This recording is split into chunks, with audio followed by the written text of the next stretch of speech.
Hey guys, welcome back to the channel. My name is Taylor and this is Taylor on TV. So this song has been trending lately on TikTok. Got no panties on, got no panties. So it's actually driving me insane that a lot of people don't know where this song comes from. And if you don't know where it comes from, I'm getting ready to tell you. Now, before it went viral on TikTok, this song first gained its popularity back in the early 2000s on a late night video show called BET Uncut. Now, BET Uncut pushed the limits for music videos, and at its core, Uncut was about access, underground culture, and freedom of expression. Now, while all of that might sound progressive, BET Uncut faced a lot of backlash, including some protests from HBCU students, specifically over a music video featuring the rapper Nelly and a credit card. Today, we're going to be talking about BET Uncut, from its wild, raunchy visuals to the impact that it's still having on pop culture today. So starting way back in the 80s all the way through the 2000s, channels like MTV, VH1, BET, and even CMT were all about the music, constantly rotating music videos and countdown shows. That almost seems unthinkable today, considering most of these networks only show reality TV and scripted dramas now. But back in the day, music videos were a huge thing. But it wasn't just music channels that operated differently back in the day. A lot of cable networks would shift their programming in the evening to cater to a more mature audience. So for example, Nickelodeon would turn into Nick at Night, Cartoon Network would turn into Adult Swim. Now I'm actually old enough to remember a point where before Adult Swim, Cartoon Network would show like old Western movies or like old black and white movies. I don't know if I'm making this up. Comment if you guys remember a time before Adult Swim. Another example of this would be like Comedy Central. Back in my day, I remember Comedy Central would show uncensored content at night, like cursing, like movies would be uncensored. But one of the most notorious examples of after hours content would be HBO. If you had HBO growing up, then you know exactly what I'm talking about. And if you didn't have HBO growing up, then you still know what I'm talking about. If you know, you know. HBO got down after hours. I am traumatized from HBO after hours. I even remember some very awkward moments involving my grandparents and them not knowing how to change from said content. And I had to kind of walk in, and we're not getting into that in this video, but I said all of that to say, BET kind of tapped into that same late night energy in the early 2000s with their own late night programming called BET Uncut. BET Uncut would air at 3 a.m. on the weekends, and it would show music videos that were way too explicit to show during daytime TV. Given the state of music videos in the daytime, it's kind of hard to believe that these videos could be any worse at 3 a.m., but... So there's actually a director who was quoted saying, "It's almost like the other videos are foreplay and the uncut videos are the act themselves." That's how dirty these videos were. So like I said, Uncut would air at 3 a.m. on the weekends, and I specifically remember on Sunday mornings, the transition from Uncut to like gospel programming was insane. It was very jarring. So Uncut would feature all kinds of artists as big as Nelly and Ludacris, and then there would also be a lot of underground artists that nobody has ever heard of before. And because of this, the quality of videos were drastically different. I mean, you would have somebody with a big budget, and then you would turn around and see a video that looked like it was filmed at home on a video camcorder. I'm sure some of them probably were. A lot of them kind of resembled low budget adult home videos, but BET Uncut was giving underground artists an opportunity to be seen.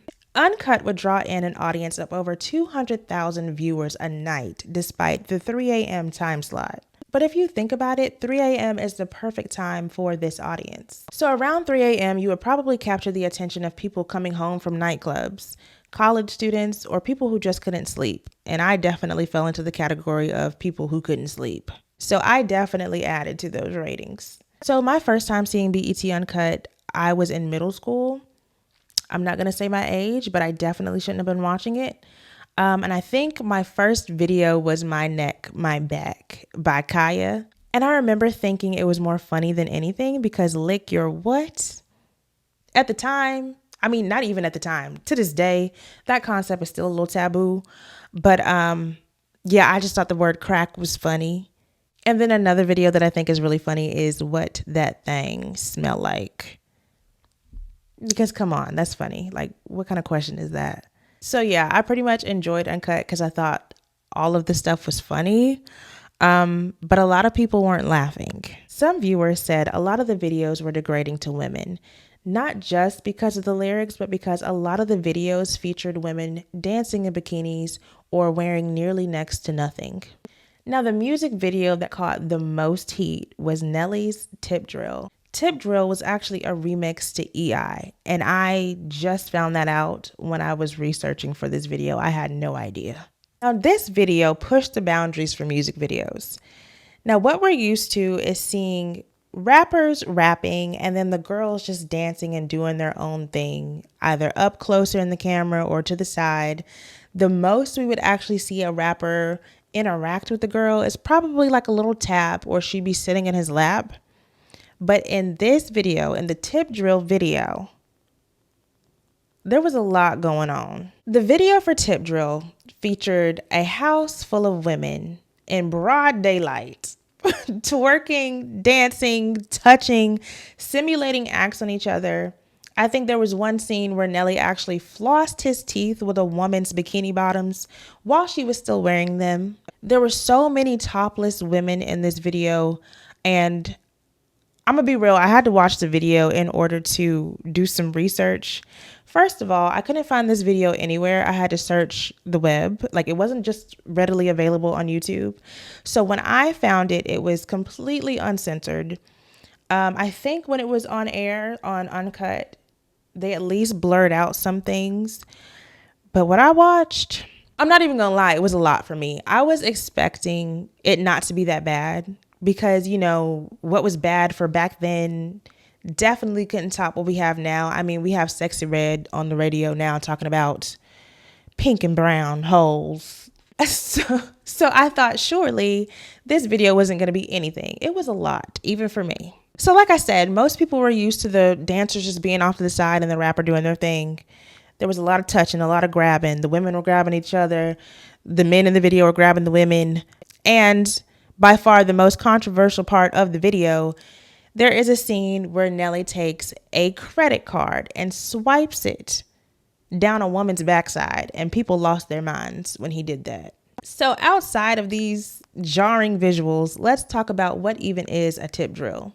Now, the explanation is kind of murky because Nelly says one thing and Murphy Lee says another. Because in this Vlad TV interview, here's how Nelly explains it. Actually comes from a term of basketball and football. I used to play both of them. You know what I'm saying? A tip drill for basketball, tip the ball, you get in the line, everybody tips the basketball up against the backboard. Comes to football is a tip drill. You know what I'm saying? It's kind of like a D-back. It's a D-back drill. The ball comes in the receiver tips it up, tips it back, and the D-back has to, you know, catch it coming off of deflection.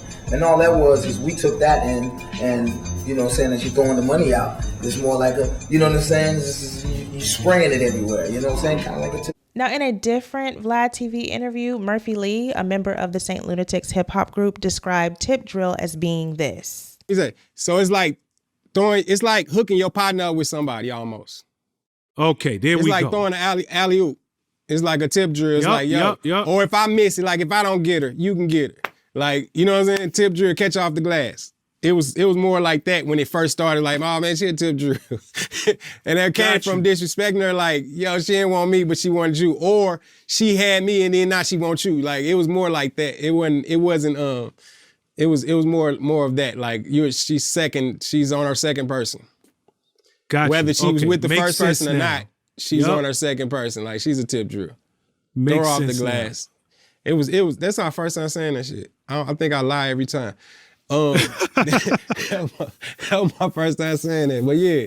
So we have two different explanations, but both of them stem from the actual basketball exercise, tip drill. So a tip drill exercise is when players take turns to tip the ball off the backboard consecutively without the ball touching the ground. So with that definition, I'm leaning towards Murphy Lee's explanation a little bit more. I personally think tip drill is about sharing a girl, if you catch my drift. Especially because one of the lyrics says, I said it ain't no fun unless we all get some. Now, since the making and the popularity of this song, tip drill has a whole new definition on the internet now. A tip drill is a woman whose body looks good, but her face not so much. This comes from the chorus of the song being, I said it must be your ass because it ain't your face. I need a tip drill. I need a tip drill. Speaking of the term butterface, there's a scene in the music video of a comedian who is talking to some women who were at the mansion the day of filming. Here's a little clip of him describing that moment. When we got there, it was automatically on. I had no idea what he wanted me to do. And he took me, he gave me a camcorder. He took me down to the side of the house. He said, you got free range. You can walk around here and do whatever you want. Just film it with the camera. Walk through any scene, do whatever you want, and just film it on this camera. So I had my own camera. Yes, I did a shout out to the Butterheads. Remember that little crew? They wasn't getting in the video. They was a little scrappy there. They had a little bone. It was some stallions in there. I'm talking about, woo! And so they was over there like in the little circle part. If you see, I walked over there and gave them some attention. But I walked up on them. I said, y'all give it up for the Butterheads. And they started clapping. I said, y'all know what Butterhead is? They like, And that's when it came. Everything look good, Butterhead. So basically, he was saying the women that he was interviewing in that moment were too ugly to be included in the tip drill video. Now, out of everything that I just mentioned, from the visuals to the lyrics to the meaning of tip drill to these women actually being made fun of in the actual music video, the thing that outraged people the most out of everything that I just said was the credit card scene. Now, in my opinion, out of the whole video, the credit card scene was probably the most tame part of the video. Now, just now while making this video, I learned that a lot of people were upset by this gesture because to them, it seemed like he was treating her body as an object for sale. Like he was swiping his card to get a transaction out of her. And I never thought of it that way. Like that would have never crossed my mind. I thought we were just doing some wild stuff. Now, following the release of this video, in 2004, Nelly planned a bone marrow drive at Spelman College to help his sister who was battling leukemia. But when the students learned he was coming, they organized a protest against the tip drill video. In response, Nelly canceled the event. Now, some students said that the video was degrading, but other students disagreed, including students at nearby Morehouse College and Clark Atlanta University, who blamed the women for participating, stating, "These are grown women. They knew what they were doing." Both of these sparked further debate about agency, representation, and misogyny in hip hop. Now, after all of this outrage, a lot of people came forward admitting that they wanted a change from BET when it came to this programming. I even found an article stating that Big Boy from Outkast called BET Uncut distasteful. I don't know how true this is. I personally don't think he said that, or I would be shocked if he actually said that. Now, there were also people defending BET Uncut. People like Uncle Luke, who is considered to be the godfather of scandalous music videos, stated, "It gives an artist a chance to express themselves a little bit more." There's also another quote coming from Jermaine Dupri, who actually had a cameo in the tip drill video. "We hate making clean versions. I do. So Uncut, they don't let us play the lyrics, but they let us do videos however we want to do it. So it's another outlet for us." Other arguments in defense of BET Uncut included, there were topless women in Motley Crue's 1987 video, Girls, Girls, Girls. Madonna's erotica video from 1992 featured the singer completely naked, obscured only by strategically placed black bars. And Tupac Shakur's How Do You Want It video from 1996 featured real adult film stars, which also outraged people at the time. But the point being, why is it now that BET Uncut is under such scrutiny? Why is tip drill the last straw? Now, all of this backlash eventually caught up with the show, causing BET to quietly cancel Uncut on July 7th, 2006. And then they replaced it with more family-friendly programming. Now, as of today, the day I'm posting this video, it has been 19 years to the date of the last episode of BET Uncut. It has been 19 years. Time is flying. That is crazy to think about. Now let's fast forward to 2013. Nelly was actually still bitter about the protest. In an interview, he actually said, "The only thing I feel I would have done different was kick somebody's ass. You robbed me of an opportunity. There could have been someone at that drive who was a match for my sister." I think that's a really interesting take to have, saying that you're going to kick somebody's ass when the protesters were predominantly women. So what are you saying? He said a lot of other controversial things in this Vlad TV interview. Looking back on it, is that something you think you would have done again? Hell yeah. Yeah? What did I do wrong? I mean, from my eyes, you did nothing wrong. I asked everybody that didn't like it. I said, what did I do wrong? I said, it may not have been within your taste, but what did I really do wrong? How did I, somebody, you degrade women. How did I degrade a female who suggested that I do it?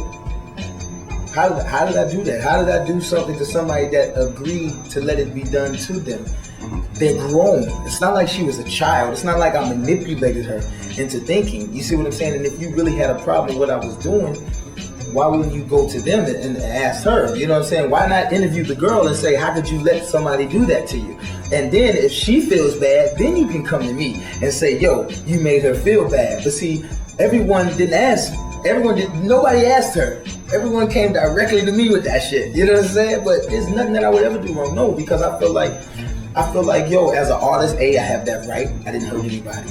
And as a grown man that enjoys that type of thing, you know what I'm saying? I don't mind it though. I love strip clubs. I don't have a problem with strip clubs. Your dad loves strip clubs. The girl who has a problem with it, her father loves strip clubs. Her man loves strip clubs. You know what I'm saying? Like, I bet you her man has been to a strip club. Probably was at one at that time. I bet you her boyfriend wasn't upset about my video, but you love him. You see what I'm saying? So regardless if he did it or not, the mentality is the same. And if you're trying to change the mentality, then that's what needs to be talked about, because that mentality is in so many other men. It's not just in Nelly. Mm-hmm. You see what I'm saying? So I think a lot of women were upset about the credit card thing. Yeah, but this is my thing. My thing is, like, you say something about the video. You said how the video it demeans you. You didn't want to watch. You didn't do this. The credit card swipe came at the end of the video. So you watched the whole fucking video, not being appalled, and then the credit card swipe. Oh my God, what did we do? You know what I'm saying? It's like, yo, that's at the end of the video. You watched a 5-minute video, then you finally saw something that just threw you over the edge. You know what I'm saying? It's like, are you serious? It's like they were looking for something. Now, it's a whole interview. He's talking about, does he regret making Tip Drill? And he says he doesn't. He says a lot of interesting things, as you guys just heard. But the only thing that I can agree with is how somebody could be mad at the credit card scene in the Tip Drill video. Now, I actually agree with him on this, okay? The Tip Drill video is a good 6 or 7 minutes long. I know because I had to watch it for this video. Now, over the course of the 6 or 7 minutes for the Tip Drill video, a lot happens. And I wanted to turn it off myself. Like, it got to be like, do I really have to watch all this? But I watched it because I wanted to see that credit card scene. But that credit card scene comes in probably at the end of the video. Now, I do agree with him on that. You watched the entire video and then you decided you were disgusted. There were a lot of things that happened before that card that you could have cut it off, but you didn't. You didn't. I don't know. Maybe it's like a train wreck and you just can't look away. But when I was watching this video, I wanted to end it several times. Let's fast forward to 2015. BET actually teased the revival of BET Uncut. At the Players Awards, Pooch Hall actually announced that Uncut would be making a comeback. At first, BET denied what Pooch Hall said, but then they went on a campaign promoting Uncut was making a comeback on August 5th of 2015. Now, when the 15th rolled around, viewers tuned in at 11 p.m. hoping to see a new and improved version of BET Uncut, but they were only met with the new TV show BET Punked. So BET literally punked their viewers. People say that the intro to Uncut started playing and then it switched over immediately to Punked. I'm not sure how true that is, but a lot of people claimed that that's what happened. Apparently, BET pulled the same stunt again in 2021, claiming that Uncut would make a comeback for Valentine's Day weekend, but instead they aired Punk'd. And a lot of people were not happy about that. I forgot to mention earlier that the final episode of BET Uncut was hosted by Jermaine Dupri, and I was actually gonna include some clips of that. I found them on YouTube prior to recording this video, but by the time I sat down and started making my notes, the video was gone, like deleted off of YouTube. In fact, while doing the research for this video, it is so hard to find anything about BET Uncut. It's hard to find the videos. It's hard to find an exact reason why it got canceled. A lot of people like to blame Nelly and the tip drill video. I personally don't think that's what it is, but by connecting the dots, I see how a lot of people make that conclusion. Now, before that final episode of Uncut got deleted from YouTube, I did watch it, and he was saying something to the effect that they're canceling Uncut, but they don't know that it was created by a woman. So while people are saying that it's degrading, it was actually made by a woman.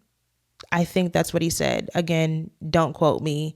But I don't understand why it's so hard to find all this information on this show. It almost feels like Uncut is becoming lost media. But once all the people who were alive to witness BET Uncut are dead and gone, I fear that there's not going to be a lot of evidence that it ever existed, which is why I am making this video. I'm trying to share or spread awareness or share a little piece of TV history, TV pop culture. BET Uncut was a thing. It was a huge thing. And I feel like people for generations need to know that it existed. And that brings me to the whole point of why I was making this video in the first place. The song Ain't Got No Panties On by Wax a Million, which is trending on TikTok. Now, this song has trended multiple times on TikTok. Like, the first time it trended, it was actually, I'm going to insert the sound. What is it finna play? Wow! It's like the trend where it goes, what's it finna play? And then you go, whoa! So basically you say, what's it finna play? And then you show the most unhinged thing, like you weren't expecting that to happen. And then it plays Ain't Got No Panties On. And now most recently, it's just a whole dance trend. And the people who are dancing to this song, they look to be about anywhere from like 15 to 20. And no matter how you slice it, these people look too young to remember BET Uncut. They probably weren't even alive, considering it's been 19 years since BET Uncut went off the air. Ain't Got No Panties On by Wax a Million was originally released in 1998 and was featured on Wax's 2001 debut album. The song has appeared in over 290,000 TikToks and has even topped the Spotify's viral hits chart. That is insane. That many years later, it is now topping the charts. I think it is so interesting that this song is trending on TikTok. People love it. But at the same time on TikTok, people are tearing Sabrina Carpenter apart because of her album cover, stating that it's degrading to women. But the most trending song on TikTok right now came from a place, BET Uncut, where people were saying that it's so degrading to women. I think it's such an interesting thing. Do y'all think BET Uncut would survive today? Or do you think it would still be canceled? Specifically, do you think Nelly would be canceled for that credit card swipe? Or do you think people wouldn't think anything of it? I personally think it would probably become a TikTok trend. People will be swiping everything. In fact, I think there is a trend where people hold their cell phones between their butt cheeks.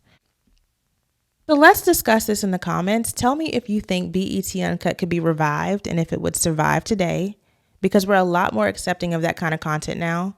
Or you can tell me your favorite BET Uncut song in the comments. I want to know that too. Anyways, I hope you guys enjoyed this video and I hope that I did this topic justice. I feel like I've just been rambling and I haven't been giving good information, but like I said, it's so hard to find anything pertaining to BET Uncut online. But I just really wanted to make this video. Between Wax a Million song trending and the most recent BET Awards, they did like a little tribute to 106 in Park, highlighting how important that was for the culture.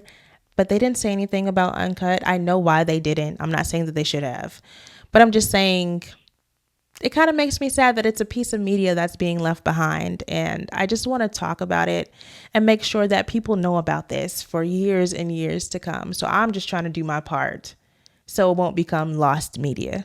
I hope you guys enjoyed revisiting this wild and unforgettable era of TV. Don't forget to like, comment, and subscribe, and I'll see you guys next time.